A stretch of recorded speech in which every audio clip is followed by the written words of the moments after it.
Welcome back to our run through Leviticus and Deuteronomy and Hebrews as we think about the worship of ancient Israel. We started with the priests, and now we are going to get to the temple. Think location again. So the idea in the Old Testament is you have the islands or the nations. Those are the Gentiles. They're out in the world. They're very far from God. Now, we've always understood that faith is faith and that people are made righteous through faith. And so most certainly, and we have examples of this, that there are people who believe throughout the world. We have Melchizedek. We have the Ethiopian eunuch. We have all sorts of people. The message of God's grace was handed down through Noah, through the generations, and it wasn't maybe as full as the promises that came through the prophets of Israel, but faith is faith. And God is going to get his people into heaven no matter what. That message was spread throughout the world.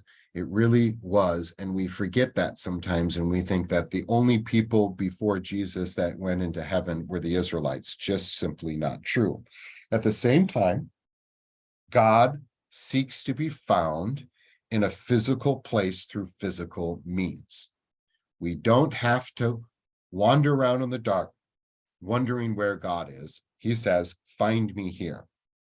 For us in the New Testament church, he says, find me in the Word. Find me in baptism. Find me in Holy Communion. Find me in absolution. This is where I promise grace to you. Seek me here. And for your convenience, we pastors do it every Sunday and some other days too, where you know where you can find God. Same in the Old Testament. So the nations, the islands, the Gentiles are far away from the presence of God. Once you get into the nation of Israel, that strip of land between the Jordan River and the Mediterranean Sea, you're closer. This is the holy promised land. If you get to Jerusalem and you get into the holy city, you're getting closer. If you get to the temple structure, then you're getting closer. If you get into the temple courtyards, you're getting closer. And there would be multiple courtyards that we'll talk about in a second. And then you could, as a priest, go into the holy place and you were getting closer. And if you're the high priest, and only once a year, you could get into the most holy place. And this is where God was. Yes, God is everywhere, but he seeks to be found in specific places. And so we're always thinking location. This is very fascinating to me because when you hear the story of the 10 lepers, as we mentioned before, I believe, when we hear about the lepers being cured, Jesus tells them to go to show themselves to the priests. That was the law of Moses. And they were going to church. They were going to the presence of God. I think they were thankful. The problem is they did not recognize that Jesus was God, that the presence of God was on the move. In the Old Testament temple era, you went to the temple to go into the presence of God. When Jesus is walking around earth, that's where the presence of God was. Now, well, it's the church, as we've mentioned, his holy body and blood, his word. He's the true baptizer and the true absolver. This is where you find God and his grace. Before we had the temple, which is not going to be built until Solomon, so think 900 years before Christ, thereabouts, you had the tabernacle. The tabernacle was a tent-like structure, and the people of Israel, as they wandered around in the wilderness, would tent around there. And there was a specific pattern of which tribe was on the north and which tribes were on the south. And then within the tribes, the clans, and you had the Levites and their clans within the Levitical tribe that would be close to the tabernacle so that they could do the work of God. This was called the tent of meeting. This is where God would meet his people through the mediation of the priests. This is also where we get the pillar of cloud by day and the pillar of fire by night that led them through the wilderness. And when they were settled and tented, that's where the pillar would be. And so that was the presence of God. This is where you meet God, at the tent of meeting. And the structure with the courtyard, the altar, the holy place, and the most holy place is going to be replicated in the temple built by Solomon. Now we can think of 2 temples or 3 temples. We might even think about 4 temples. The first temple is going to be Solomon's temple. King David, because he is a man of war, is not going to be the one who builds the temple, but his son Solomon is going to build the temple. And it was so magnificent that it was considered one of the wonders of the ancient world. So much gold and so much white marble and so much beauty was this, that if you were walking to it from the east to the west in the morning, that the eastern sun would go off and reflect off of this beautiful, majestic building that would almost blind you a little bit. This was a fantastic building.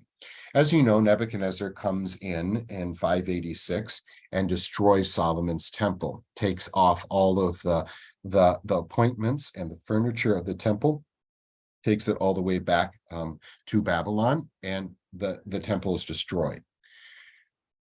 After 70 years, so really a full generation, the people of Judah, now because Israel, the northern tribes, have already been defeated, the people of Judah are going to be allowed to return back to Jerusalem and rebuild. And one of the first things they do is going to rebuild the temple. But we are told that one of the old people came back and saw the second temple, the new temple. They cried because it was so small compared to their memories when they were like 5, 6, 7 years old before the destruction of the temple. And so that is the second temple. Herod's temple, which we might call a third temple, but really was a redoing of this second temple. And so sometimes we call Herod's temple the second temple, was also magnificent like Solomon's temple as well. We can think about a third or fourth temple, depending on how you're counting, as the church, not just here on earth, but in heaven. Right? We have an altar as pictured in heaven in Revelation. This is the holy place of God, the temple of God, and the church itself is a temple as well. Now, of course, Herod's temple is going to be destroyed in 70 AD by the Romans and has not been rebuilt since. On the Temple Mount is a shrine to Muhammad. It was said and believed by Muslims that this is where Muhammad ascended into heaven. And so you have the Dome of the Rock there. And so this very important, precious part of real estate is the core of the conflict in the Middle East, because this is the temple ground where Jewish people would, at least observant ones, would like to rebuild the temple. And this is owned by the Islamic people of Palestine. Yeah. Now, Christians play a part in this, the third group there in the Abrahamic religions and in the Western religions. But for Christians, at least if they're in their right mind, Christians are going to say, we don't need the temple anymore. The church is the temple. The temple was for, like the Levitical priesthood and the sacrifices, for a specific time, place, and purpose. Once the fulfillment comes, you don't need the picture anymore.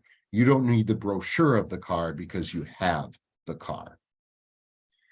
The layout of the temple is pretty interesting, and there's multiple courtyards. There's different names for the courtyards, but we'll try to simplify it and say that there is a Gentile courtyard. This is as far as the Gentiles could go, the nations, the islands. They got into the Holy Land. They got into the Holy City. They got to the Holy Mountain, but they can only go into that first courtyard. The next courtyard would be where Jewish women and children could go. Now, what's interesting about this is in the Jewish way of thinking, you become a man or a woman at age 13. You have a bar mitzvah or a bat mitzvah. Remember when Jesus goes to the temple, that one story we have of his childhood. We are told he's 12 years old. He's not yet quite considered a man, and yet he is wowing the teachers at the temple. Then we have the Jewish men courtyard, the male courtyard, where they are going to do the business of the temple from the lay perspective. And then we have the priestly courtyard, which is not quite in the building yet, but that's where they would do the sacrifices and the ceremonial washings. If you are a Levitical priest, you could get this far.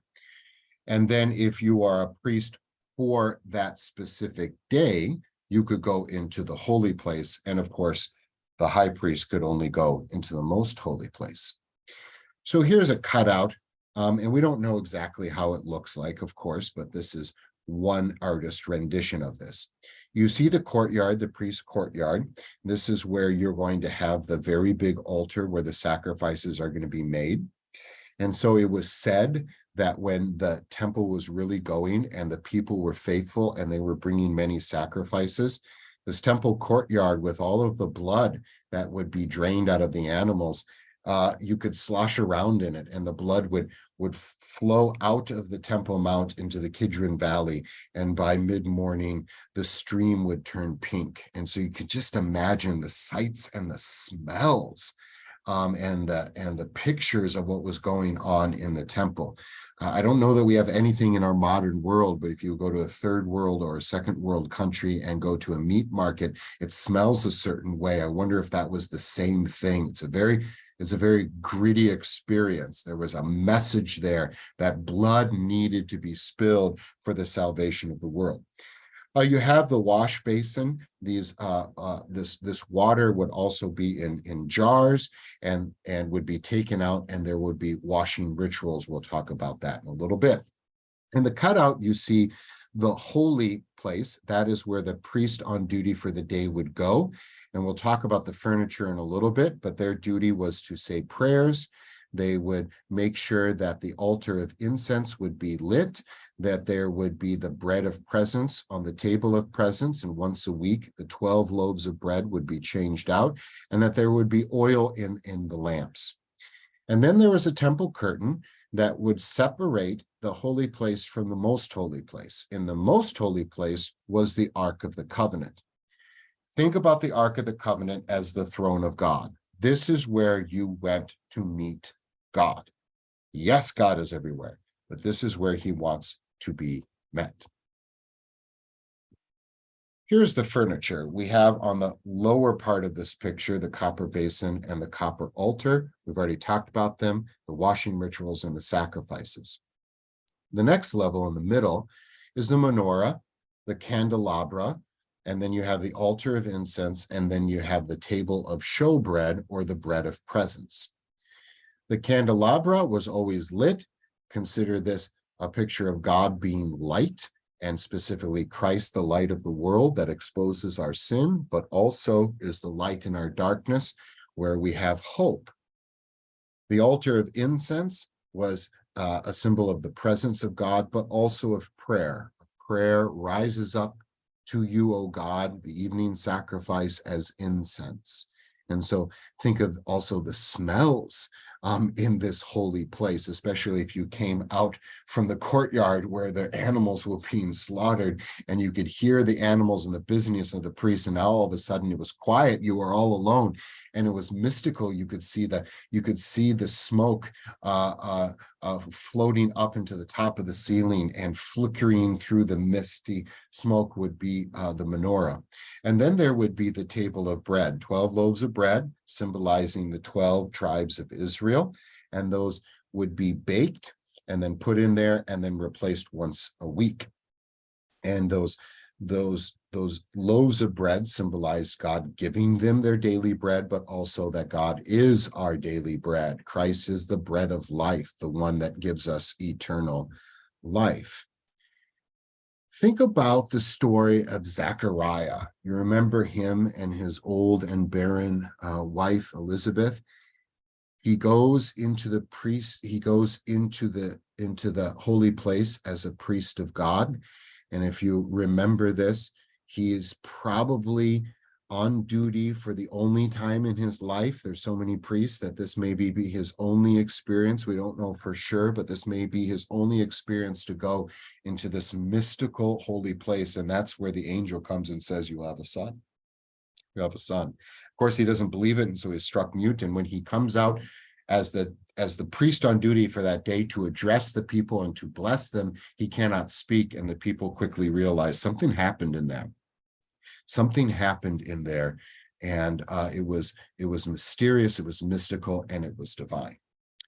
The Ark of the Covenant on the top had two gilded angels on it. Think about this once again as the throne of God. This is the mercy seat. This is where God judges. It's the Ark of the Testimony, also that testifies to the presence of God and his grace. When we think about the Ark of the Covenant, we think about this gilded box that had two poles attached to it through rings, and that specific people from specific clans from the tribe of Levi would carry it. And it would go out into battle, and this would be the presence of God that would be with the people. Inside this gilded box was a jar of manna, Moses' staff, and the tables of the Ten Commandments. And so three important artifacts from the history of the nation of Israel. Now, if this is the throne of God, you don't touch the throne of God. And so you carry it like a litter, right, with these poles there. But this was a sacred place. And think about it. If you would go to, I don't know, London, and you would go up to the king, you wouldn't walk up and touch his throne. You wouldn't make it that far, right? Soldiers would tackle you. You showed respect. And this helps explain, as we're going to talk about later, the situation of Uzzah, who dies when he touches the Ark of the Covenant. And that seems from our perspective that God's being just a little bit judgmental there when he strikes someone dead for touching the Ark of the Covenant. But they were carrying the Ark of the Covenant on a cart as if it was a sack of potatoes. They weren't carrying it. They weren't following the laws of respect. And so they didn't believe that this was where God was. And so if you touched it, it was a disrespectful thing. How could an unclean person come and touch God's throne? That's the idea behind all of it. So the Ark of the Covenant, think the throne of God, this is where you're going to find him. Now, the Ark of the Covenant is lost in history. We are not told when it was lost. Maybe when the Babylonians came, probably earlier than that. But even though you didn't have the throne of God there, still the holy place was considered where God was, where you met him, where he judged, where he had his throne.